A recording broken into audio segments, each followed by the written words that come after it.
Baik, Bismillahirrahmanirrahim. Assalamualaikum warahmatullahi wabarakatuh. Baiklah, pada pertemuan kali ini ya, di sini Bapak akan coba menjelaskan ya di materi pokok kita yang kedua, yaitu ya mengenai penyajian laporan keuangan ya. Oke, di sini materi pokok kali ini kita akan belajar ya. Pertama, apa sih fungsinya dan tujuannya dibuat laporan keuangan ya. Dan kedua, kita juga belajar karakteristik umum dalam menyusun laporan keuangan itu apa saja ya. Dan yang ketiga, kita akan melihat dan mempelajari ya format-format dan penyusunan laporan keuangan itu bagaimana ya. Baik anak-anak ya, langsung saja. Pertama kita akan membahas terkait ini. Apa sih peran dan tujuannya dibuat laporan keuangan ini ya? Jelas ya, laporan keuangan ini adalah sumber informasi ya, sumber informasi keuangan. Jadi di sini ada beberapa peran laporan keuangan ya, untuk semuanya ya, untuk semua pihak ya. Jadi untuk pertama sebagai sumber informasi keuangan ya, yang kedua alat komunikasi dan akuntabilitas ya. Nah, sumber informasi keuangan di sini ya jelas sekali ya, informasi keuangan yang disajikan dalam laporan keuangan ini ya banyak sekali ya. Ada posisi keuangan ya, yang meliputi ada aset, kewajiban dan modal ya. Terus ada kinerja ya. Kinerja di sini ya melampirkan informasi terkait pendapatan perusahaan, beban-bebannya ya, terus dia laba atau rugi ya, terus berapa perubahan modalnya ya, terus bagaimana informasi terkait arus kasnya ya. Nah, itu adalah capaian kinerja yang dihasilkan oleh perusahaan ya. Dan pada umumnya kinerja perusahaan itu ya secara sederhana bisa dilihat di laporan laba rugi ya. Dia mengalami keuntungan atau kerugian ya. Nah, berikutnya sebagai alat komunikasi dan akuntabilitas ya. Nah, di sini bagi pihak manajemen ya, terutama perusahaan-perusahaan go public ya, yang dimana ada pemisahan antara prinsipal dan agen ya, dimana agen di sini yang berperan sebagai agen adalah manajemen ya. Di sini manajemen diberikan amanah dari para pemilik ya, atau prinsipal yang bisa disebut sebagai pemilik modal untuk mengelola ya aset-aset ya dan kewajiban yang sudah diamanatkan kepada manajemen ya untuk meningkatkan kekayaan para investor ya. Nah, disinilah laporan keuangan ini ya digunakan sebagai sarana untuk mengkomunikasikan ya, mengkomunikasikan apa saja yang sudah diperbuat oleh pihak manajemen itu ya. Dampak dari kebijakan manajemen itu ya dikomunikasikannya ya pertama dalam wujud laporan keuangan ini ya, dan juga akuntabilitas ya. Jelas sekali ya, laporan keuangan ini merupakan wujud pertanggungjawaban yang terukur dari manajemen atas kinerjanya mengelola aset ya, mengelola aset dan kewajiban yang diamanahkan kepada mereka ya. Makanya inilah dua peran pentingnya kenapa ada disusunnya laporan keuangan ya. Ini laporan keuangan ini sangat penting ya, terutama sebenarnya ada satu lagi ya anak-anak ya, untuk di pasar modal. Nah, pasar modal ini perannya ya, peran di pasar modal ini ya ini yang satu ini sebenarnya ya. Di sini di pasar modal laporan keuangan ini ya sebagai sumber informasi utamanya para investor ya dalam membuat keputusan ya tuh. Nah, terus ya, meskipun dia punya peran penting ya laporan keuangan ini anak-anak ya, tapi ada kelemahan juga loh di sini ya. Laporan keuangan itu ya punya kelemahan ya dalam penyusunannya. Kenapa kelemahannya ya atau kekurangannya? Ya jelas ada beberapa ya akun-akun ya, pos-pos yang diukurnya itu menggunakan estimasi atau perkiraan ya. Contohnya apa sih Pak ya? Contohnya ya seperti estimasi cadangan kerugian piutang ya, yang nanti memunculkan di sini beban piutang tak tertagih ya kan. Nah, terus juga selain itu ya, contohnya estimasi umur ekonomi. Nah, yang ini untuk mengukur yang namanya beban beban penyusutan. Nah, itu ya. Ini semua estimasi semua anak-anak, perkiraan, bukan angka pasti ya. Tapi ya nggak sembarangan ngira-ngira ya, perlu adanya judgement di sini ya. Judgement yang masuk akal dan terukur dan valid ya. Tapi tetap itu namanya estimasi. Nah, inilah kelemahannya ya dalam penyusunan laporan keuangan itu ya, ada unsur estimasinya gitu ya. Nah, ini adalah peran laporan keuangan ya, dilihat dari fungsinya dan apa kelemahannya ya. Nah, berikutnya adalah karakteristik umum dalam menyusun laporan keuangan ya. Jadi dalam menyusun laporan keuangan ini kita harus memenuhi beberapa karakteristik ya, yang dipertimbangkan ya. Beda ya anak-anak, ini beda dengan yang karakteristik kualitatif ya. Kalau karakteristik kualitatif itu adalah karakteristik yang terkandung dalam informasi laporan keuangannya ya. Nah, kalau gini dalam penyusunannya ya. Pertama ya, dalam menyusun laporan keuangan itu harus disusun ya, disajikan secara wajar dan patuh terhadap SAK. Maksudnya di sini ya, disajikan secara wajar itu ya, dalam menyusun laporan keuangan itu ya harus berpatokan dengan karakteristik kualitatif laporan keuangan ya. Sifat-sifat informasi yang dihasilkannya harus memenuhi karakteristik kualitatifnya ya. Dan terus ya wajib untuk patuh terhadap PSAK-nya anak-anak ya. Jadi dalam menyusun laporan keuangan itu ya, terutama dalam pos-posnya ya, masing-masing posnya seperti aset tetap ya, terus instrumen keuangan ya, ini harus ada dasarnya anak-anak ya. Jadi nyusunnya itu harus ada dasarnya ya. Baik itu cara pengakuannya, pengukurannya, itu harus ada dasar aturannya yang jelas, dan aturannya ini ada di standar akuntansi ya. Berikutnya keberlangsungan usaha ya, jelas ya.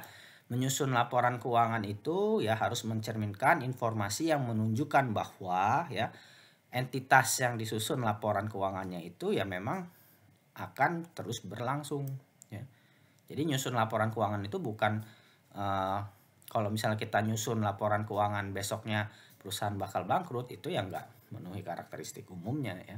Jadi nyusun laporan keuangan itu ya dasarnya ya karena perusahaan itu akan tetap berlangsung ya. Nah, terus dasar akrual ya, jelas ya, dasar akrual ini dalam menyusun laporan keuangan ya, dari aspek-aspek pengakuan masing-masing pos yang ada di laporan keuangan ya harus diakui berdasarkan pada peristiwanya, keterjadiannya yang mempengaruhi kondisi manfaat ekonomi baik itu masuk ataupun keluar. Jadi bukan berdasarkan pada transaksi yang kategorinya adalah transaksi tunai, tidak ya. Itu adalah dasar akrual ya. Berikutnya materialitas dan penggabungan. Nah, ini ya. Jadi dalam menyusun laporan keuangan itu ya, pos-pos yang akan disajikan ya, ya memang harus memenuhi karakteristik kualitatif ya, representasi tepat ya, yaitu lengkap ya. Tapi bukan berarti harus semuanya diberikan informasinya, enggak ya. Misalnya di pos-pos aset tetap ya, semua aset tetap di laporan keuangan itu dirinci semua, tidak seperti itu ya. Kita harus menyeimbangkan dengan materialitas informasinya ya. Jadi bisa aja ya nanti digabungkan, misalnya aset tetap itu ada banyak misalnya, tapi kan kalau diklasifikasikan berdasarkan sifat dan fungsinya ya, aset tetapnya itu nanti bisa dibagi menjadi 3 misalnya kelompok. Nah, maksud digabungkan itu seperti itu ya.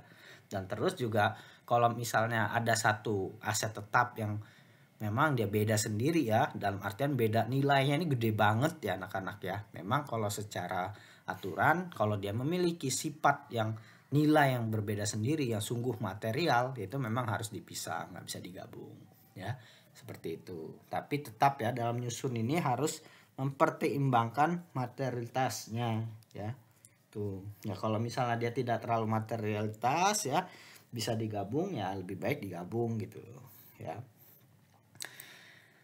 Saling hapus ya. Jadi laporan keuangan ini informasinya juga nggak boleh saling hapus anak-anak. Ya sebagai contoh misal ya.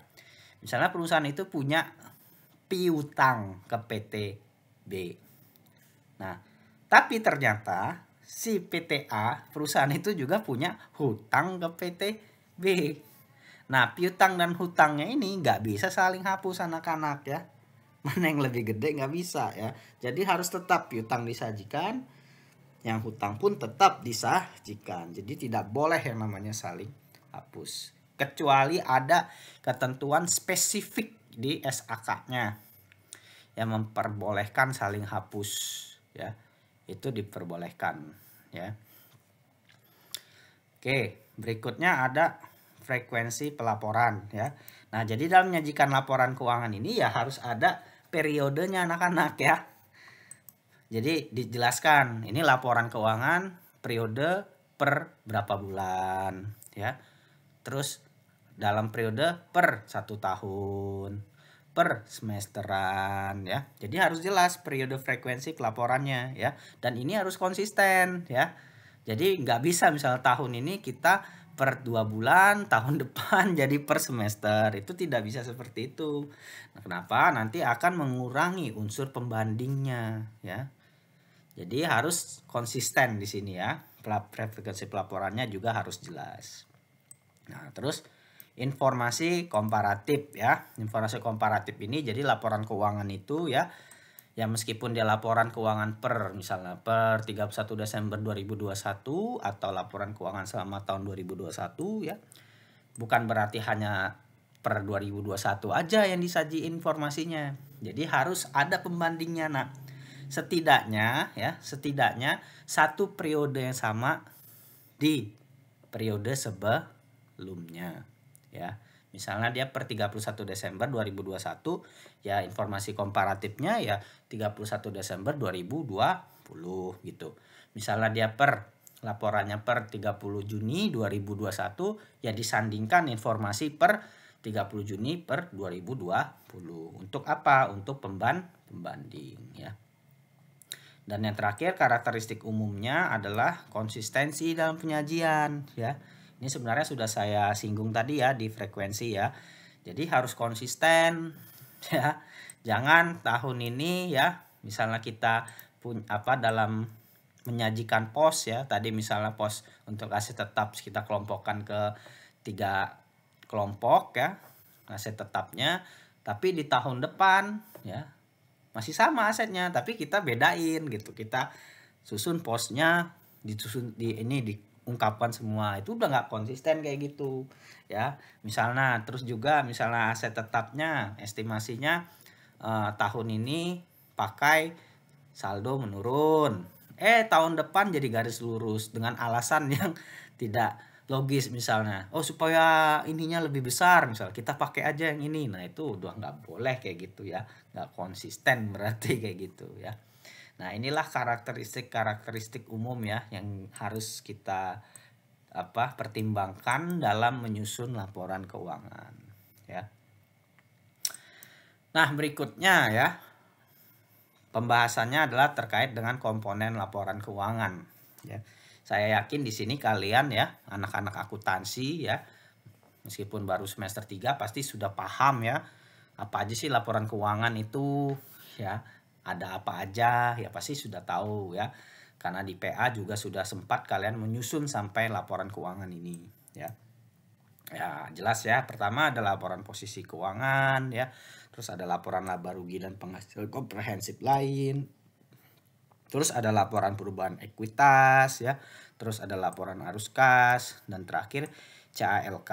Nah, ini maksudnya informasi komparatif ini ya informasi yang di periode sebelumnya yang saya jelaskan tadi di karakteristik umum itu ya.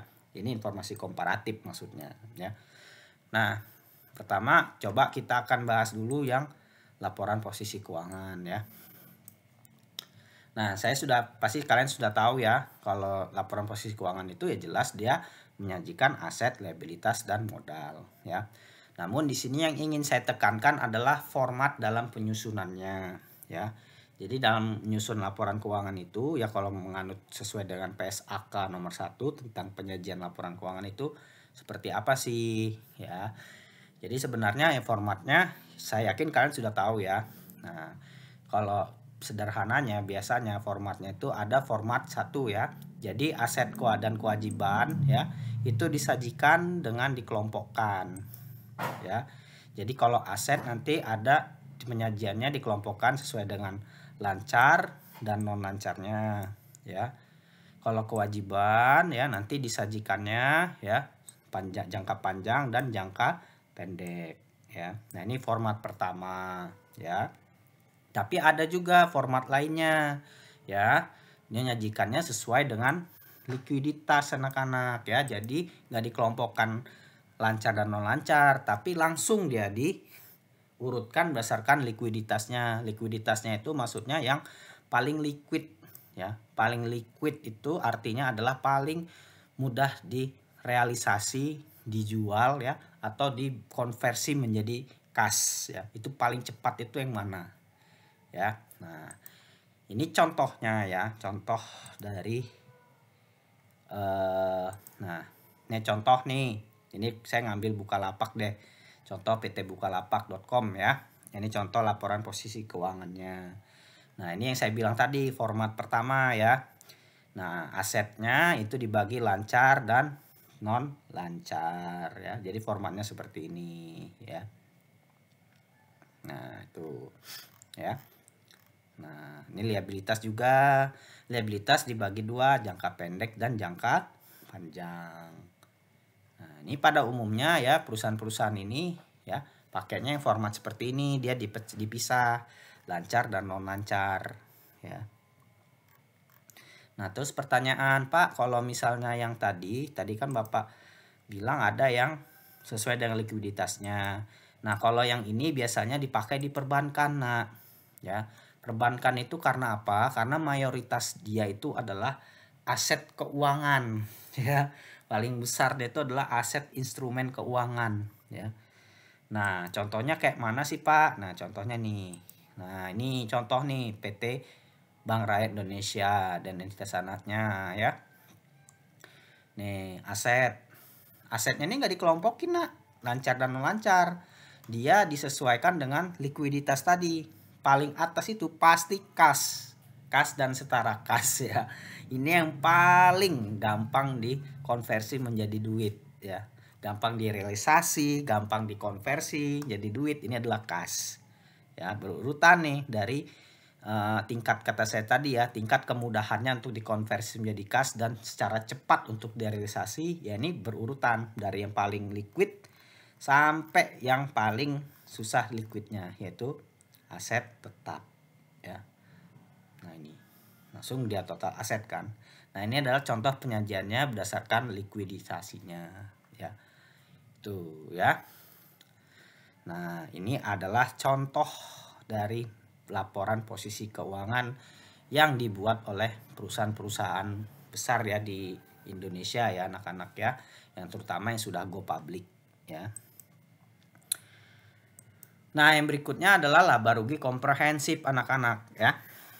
Nah, di sini mungkin kalian agak bingung.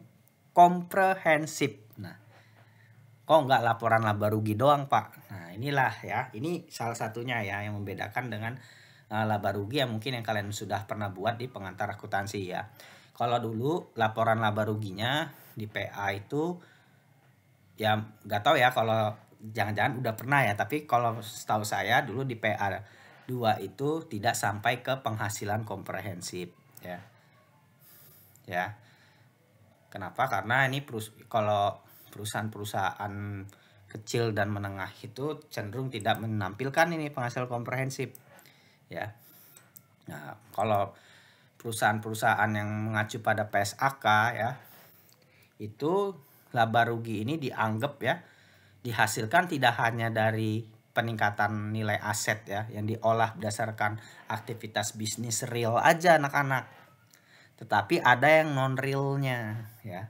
Dan non realnya inilah yang masuk kategori penghasilan komprehensif ya. Penghasilan atau kerugian. Kalau dia surplus dia penghasilan. Kalau dia minus defisit itu atau rugi sebutannya, kerugian komprehensif ya. Dan ini tidak diakui. Akun-akun yang ada di penghasilan komprehensif ini dia tidak masuk ke akun-akun yang ada di laba rugi ya. Jadi kalau laporan laba rugi komprehensif ini anak-anak ya, dia informasinya itu intinya adalah laba rugi tahun berjalan ya. Jadi ini yang dihasilkan dari aktivitas realnya perusahaan ditambah penghasilan atau kerugian komprehensif lainnya ya. Nah, terus apa aja sih Pak yang masuk ke penghasilan atau kerugian komprehensif ya? Pertama ya, yang timbul dari peristiwa ekonomi ya, revaluasi aset tetap ya. Nah, nanti kita akan belajar di aset tetap itu jadi model pengukurannya anak-anak ya. Nggak hanya pakai model biaya nanti. Juga kita akan pakai yang namanya model revaluasi ya. Dan itu akan menghasilkan nanti surplus atau defisit ya. Defisit ini rugi ya. Nah, nanti hasil dari penilaian berdasarkan model nilai wajar itu yang akan masuk ke penghasilan komprehensif ya. Nah, terus perubahan nilai wajar aset keuangan kategori AFS yang diukur melalui hasilan komprehensif lain. Nah, ini nanti kita akan belajarnya di materi investasi ya anak-anak ya, investasi instrumen keuangan ya. Jadi nanti yang masuk ke tergolong ke investasi diukur penghasilan komprehensif lain nanti akan masuk ke kerugian komprehensif atau penghasilan ya. Nah, berikutnya keuntungan atau kerugian aktuarial atas program imbalan pasti ya. Nah, ini yang berkait dengan yang namanya ya imbalan pasca kerja nanti anak-anak ya. Nanti ada penilaian aktuarialnya. Nah, aktuarial ini penilaiannya bisa naik atau bisa turun ya. Makanya nanti ini akan masuk ke penghasilan komprehensif lain ya. Nah, berikutnya translasi laporan keuangan. Nah, transaksi laporan keuangan ini adalah transaksi yang muncul akibat adanya penjabaran mata uang asing ya. Ini terjadi antara entitas induk dan anak biasanya. Karena anaknya ini berada di negara lain menggunakan mata uang yang berbeda dengan mata uang induknya. Jadi saat dia akan digabungkan ya, dijabarkan ya, itu nanti akan menyebabkan adanya perbedaan nilai. Nah, perbedaan nilainya itu yang akan masuk ke penghasilan atau kerugian komprehensif ya. Ini kalian pelajari nanti nih di AKL ini, AKL 2 ya. Terus keuntungan atau kerugian lindung nilai arus kas. Nah, sama nih ya. Nanti ada istilahnya hedging anak-anak ya. Hedging, terus kontrak forward ya. Nah, ini yang tujuannya untuk melindungi nilai arus kas ya. Itu nanti akan dampaknya ya, baik dia positif atau negatif akan diakui sebagai penghasilan komprehensif ya. Jadi itu ya. Jadi selain dari yang namanya dia menghasilkan laba atau rugi dari kegiatan operasional realnya, juga ada penghasilan non realnya juga anak-anak ya. Yang ini pada umumnya terjadi akibat ya kenaikan atau penurunan nilai asetnya aja gitu loh. Ya bukan terjadi akibat transaksi antara pihak perusahaan dengan pihak ketiga atau transaksi real, tidak ya. Dan ini penghasilan atau kerugian seperti ini wajib diperhitungkan ya, karena konsep utamanya laba atau rugi itu ya anak-anak ya, itu adalah kenaikan atau penurunan nilai aset yang dikelola ya. Tuh contohnya Pak. Oke, di contohnya nih ya, contoh dari laba rugi komprehensif anak-anak. Nah, ini nih. Nah, dari sini ya, dari pendapatan itu ya sampai rugi tahun berjalan ya, ini kebetulan Bukalapak rugi ya 31 Desember ya. Ini dia adalah penghasilan atau keuntungan ya, atau dari aktivitas realnya perusahaan ya. Ini. Dan ini adalah penghasilan komprehensif lainnya. Ya. Nah, kalau di sini dia apa aja sih di sini kalau si Bukalapak ini? Oh ya, juga nanti ada dibagi dua anak-anak. Pos yang tidak akan direklasifikasi ke laba rugi di tahun berikutnya sama yang akan direklasifikasi ya. Kalau yang akan direklasifikasi itu contohnya kalau di sini ya, yang misalnya akan direklasifikasi jadi laba rugi di tahun depan. Nah, ini adalah pertama ini ya. Ya, terus ini keuntungan atau kerugian indung arus kas ya. Nah, itu dua ini anak-anak nanti akan direklasifikasi dia ke apa? Laba rugi ya. Direklasifikasi itu apa? Yang tadinya di sini di tahun depan akan pindah ke sini. Entah dia nanti pendapatan atau beban ya. Itu tapi di tahun depan ya. Itu maksudnya ya. Nah, total rugi komprehensif ini ya adalah jumlah ya, jumlah dari yang ini, yang dari operasional realnya ditambah dengan yang komprehensif totalannya nih. Jadilah dia total laba atau rugi komprehensif tahun berjalan. Nah, kebetulan Bukalapak ini rugi ya.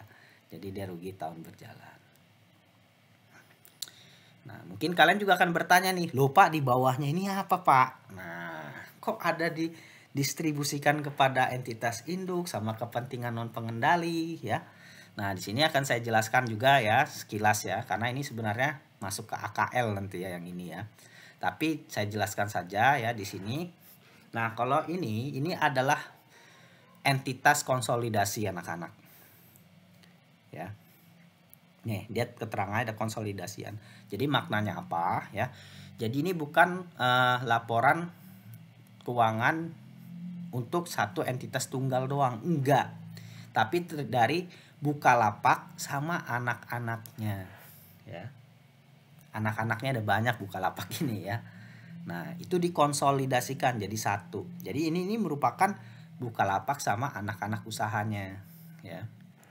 Nah, anak usaha itu ya kan anak-anak ya, itu kan nggak 100% sahamnya ya dikendalikan sama si Bukalapak ya. Mungkin ada berapa persen itu di pihak lain. Makanya nanti ini ya, pertama rugi tahun berjalan yang ini ya, ini harus dipecah lagi, diklasifikasikan. Mana yang untuk si Bukalapak, mana yang kepentingan non pengendali. Nah, non pengendali ini yang kata saya tadi, si Bukalapak kan belum tentu ya dia menguasai entitas anaknya itu sahamnya 100% ya. Bisa aja 10% itu di pihak lain. Nah, pihak lain inilah yang disebut sebagai non pengendalinya. Ya. Nah, terus juga rugi komprehensif yang ini ya. Ini juga harus diklasifikasikan juga ya. Tuh ya. Nah, jadi inilah ya anak-anak ya contoh dari yang namanya format penyusunan dari laporan laba rugi. Jadi nggak hanya sekedar rugi tahun berjalan ini aja ya, tapi ada penghasilan komprehensif ya. Itu. Terus yang berikutnya adalah perubahan modal ya anak-anak ya. Kalau ini saya sudah tahu, yakin kalian sudah paham ya. Perubahan modal ini jelas ya, dia menampilkan ya perubahan ekuitas akibat dari ya laba rugi tahun berjalan dan penghasilan komprehensifnya itu ada perubahan atau penurunan ya.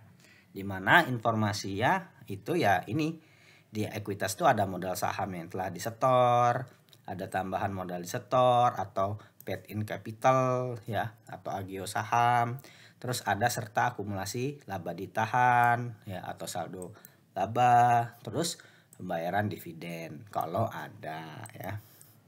Ya nggak terlalu ini sih kalau perubahan modal ini, saya yakin kalian sudah ini ya, sudah familiar lah sebenarnya ya. Coba ini kita ini ya. Gimana cara rotate dulu. Nah, biar enak nih. Nah. Tuh ya. Ininya kok wah kepotong anak-anak ini nggak lengkap nih. Ini ada modal di store ya. Paid in capitalnya ya. Sebenarnya ada keterangannya di sini ya. Tapi ini kepotong ininya. Ya. sama ini juga. Nah, ini saya mau terangkan ya. Di ekuitas juga sama anak-anak ya, sama seperti kayak di laba rugi ini ya. Nih. Jadi harus dipecah juga mana yang masuk ekuitas yang punya si pengendali ya. Mana yang si pengendali ya. Nah, ini total ekuitasnya sekian nih. Ini tahun 2000 ininya nih. 2021-nya ya, 31 Desember. Jadi total ekuitasnya itu terdiri dari ini, di mana ini dipecah, ini untuk non pengendali ya. Dan di sini untuk pengendali si Bukalapaknya. Ya. Tuh. Ya. Sedih sih ini ya, Bukalapak ini minus, dia rugi nih.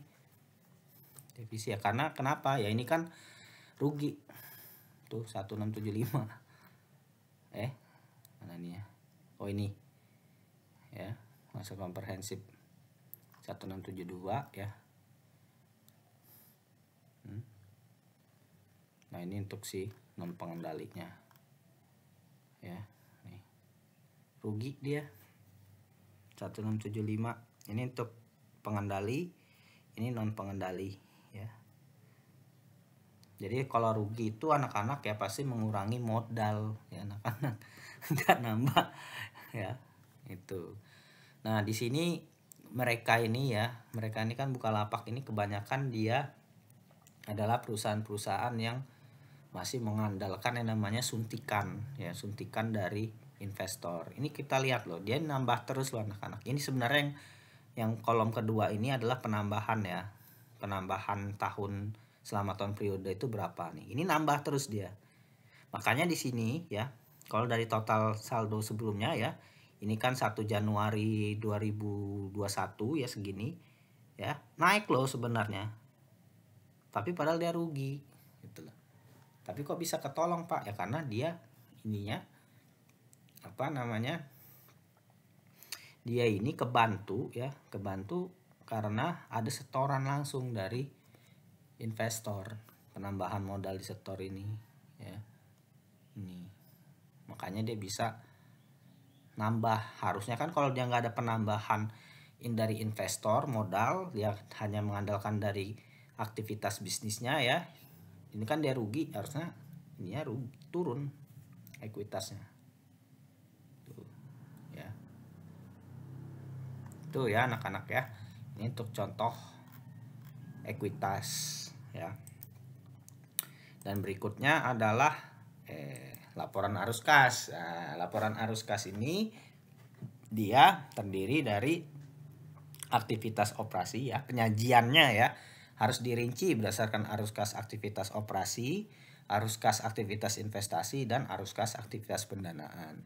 Sebenarnya untuk laporan arus kas ini dia ada PSAK khusus nah ya.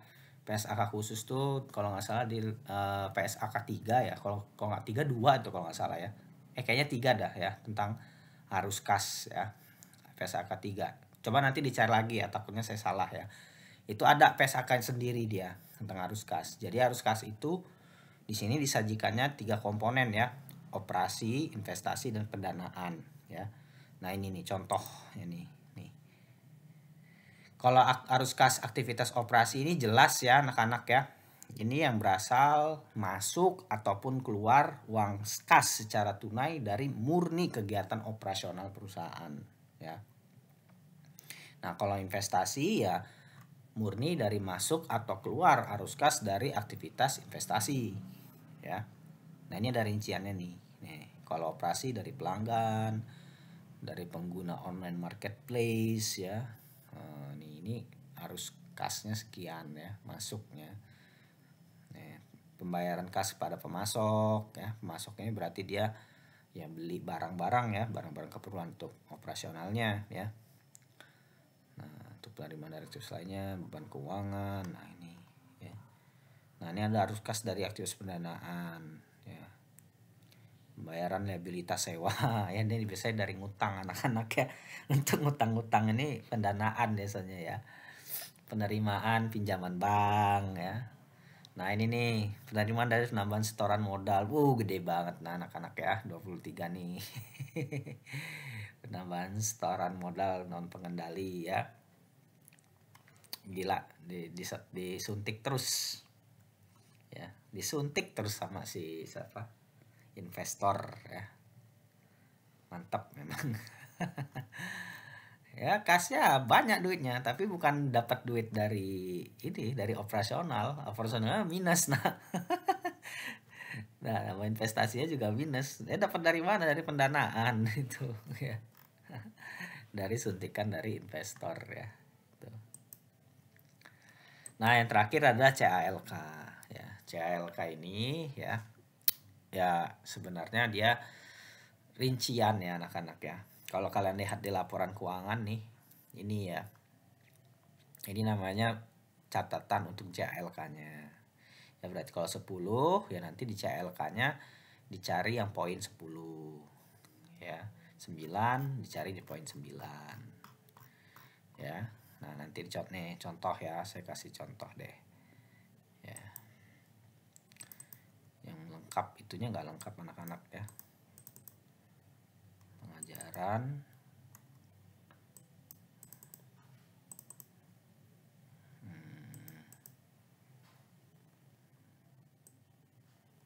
bukan di sini, mana ya, nanti ya, analisis laporan keuangan. Nah ini nih, ini contoh CALK anak-anak ya. Nah ini CALK ini paling banyak sekali anak-anak ya, di apa namanya, di laporan keuangan ini ya, paling banyak banget ininya tuh. Oh ini anak-anak tadi kuitas tuh, kuitasnya yang full ya. Oh gila tuh, tambahan modal di setornya mantap. Gimana investor ini, percaya bener investornya Bukalapak ini, ke Bukalapak ya, sampai dia rajin bener invest ya, tambahan modal setor. Nah ini nih ya, CLK ini ya secara umumnya ya, isinya itu ya umum ya. Umum ini mencakup profil singkat perusahaan ya nih. Loh, oh salah lihat anak-anak. Nah, ini tuh. Ini profil singkatnya ya. Terus IPO-nya juga dijelaskan, susunan dewan komisarisnya ya. Tuh. Penyelesaian laporan keuangan konsolidasinya. Ini umum ya. Tuh, panjang benar anak-anak, sampai menjelasin tentang anak usahanya satu-satu. Tuh banyak sekali ya. Tuh. Nah, yang kedua apa sih sebenarnya ya? Tuh, dua nih umum nih banyak benar anak-anak ya. Tuh, sampai berapa halaman nih? Nah, ini baru selesai nih, sampai loh anak-anak. Entitas anak doang ini ngejelasin ya. Aduh, aduh. Nah, yang kedua nih, ikhtisar kebijakan akuntansinya ya. Ya, dasar penyajian laporan keuangan ya. Nah, ini yang kata saya tadi ya, yang bahwa penyajian wajar itu salah satunya adalah kepatuhan SHK. Jadi sini dia harus jelaskan ini secara eksplisit anak-anak. Laporan keuangan konsolidasian telah disusun dan disajikan sesuai dengan standar akuntansi keuangan Indonesia. Ya. Tuh. Dia harus menjelaskan secara jelas ya. Terus ada perubahan kebijakan akuntansinya apa aja yang dia pakai ya. Nah, ada amandemen PSAK 71 ya. Pokoknya yang kedua ini ya, ini tentang kebijakan akuntansi yang signifikan dipakai oleh perusahaan ya. Panjang ini anak-anak ya. Karena kebijakan akuntansi itu banyak yang cakupannya. Ini kombinasi bisnis juga ada ya. Tuh. Ya. Klasifikasi aset lancar dan tidak lancar ya. Nah, tuh kas dan setara kasnya, kebijakannya bagaimana ya. Transaksi dengan pihak berelasi ya, apa aja sih pihak berelasinya. Ini tentang kebijakan akuntansi semua anak-anak ya. Ini juga cukup panjang nih. Nah ya, terus yang ketiga itu ada pertimbangan estimasi dan asumsi ya. Nih.